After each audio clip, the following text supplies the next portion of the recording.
এই পাহাড় দেখতে অনেকটা পাহাড়ের মতো লাগে, সেই জায়গা পর্যন্ত কিন্তু পানি চলে এসেছে। এই সময়টাতে এই বর্ষাকালে পদ্মা নদী এমনই টইটম্বুর হয়ে যায় প্রতি বছরই।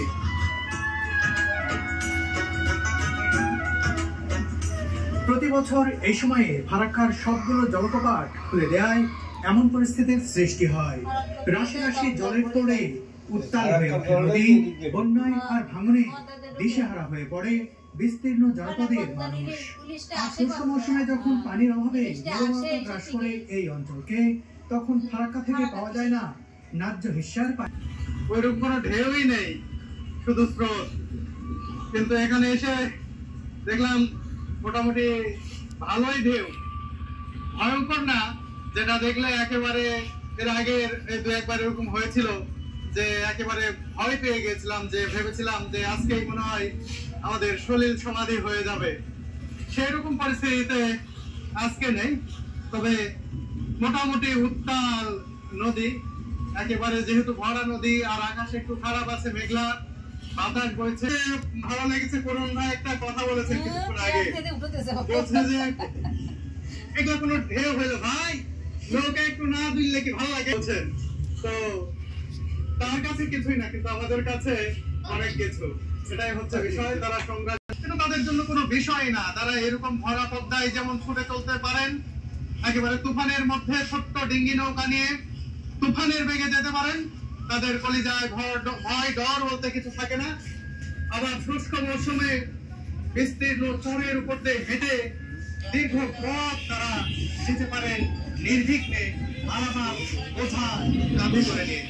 চরখানপুরের মানুষের জীবনকে সংগ্রামী জীবন। এমনি নাম কি আপনার?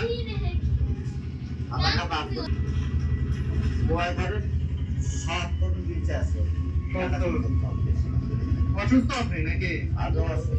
কি হয়েছে? আপনার হঠাৎ করে পায়ে কি হয়েছিল? বুঝতে পারেনি কিছু। ডাক্তার দেখাতে গেছিলেন? কামের তলে থাকলে ঠিক থাকে, শুরু করলে আরো বেশি আসে। এটা না করলে ভালো লাগে, এটা লাগালে ভালো লাগবে।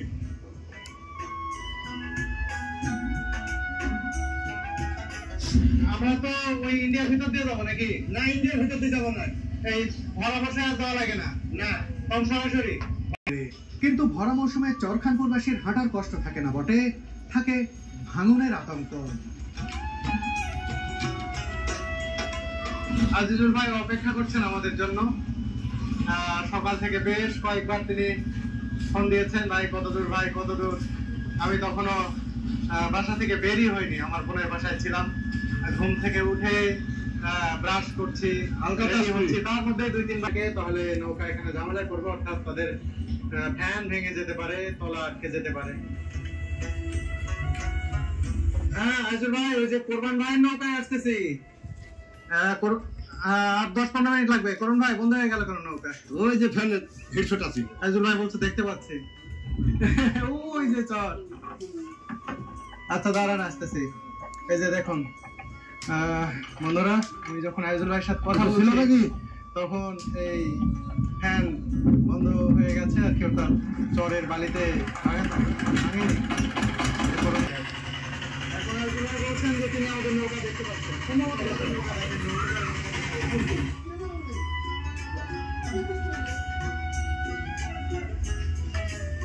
শুষ্ক মৌসুমে আমাদের কত ঘুরতে হতো।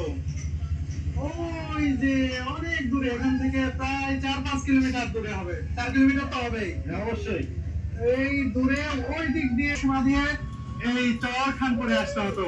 পুরন ভাই, শুকনার সময় তো অনেক ঘুরতে হতো। হ্যাঁ, শুকনার সময় অনেক ঘুরতে হয়, কিন্তু আমরা সরাসরি চলে এসেছি। এই যে চরখানপুর দেখা যাচ্ছে। হ্যাঁ, যে এই যে চরখানপুর আমরা সরাসরি চলে এসেছি।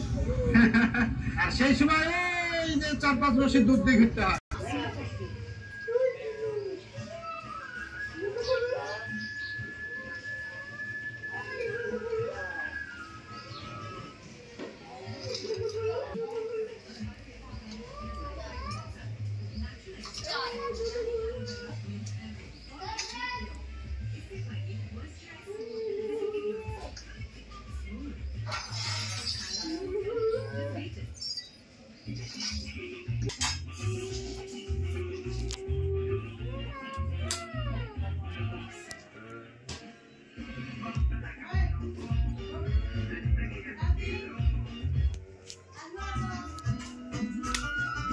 আমরা এখানে নামবো না, এখানকার কিছু আছে, যাত্রী আছে, তাদেরকে নামিয়ে দিচ্ছেন।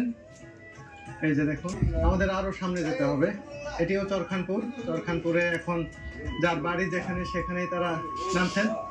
হ্যাঁ, আমাদের মাঝি ভাই চেনেন, সেখানে আমাদেরকে নিয়ে যাবেন। আমাদেরকে বললেন আপনাদের নামার দরকার নাই, আয়োজুল ভাই যেখানে দাঁড়িয়ে রয়েছেন সেখানেই নামিয়ে দিচ্ছি।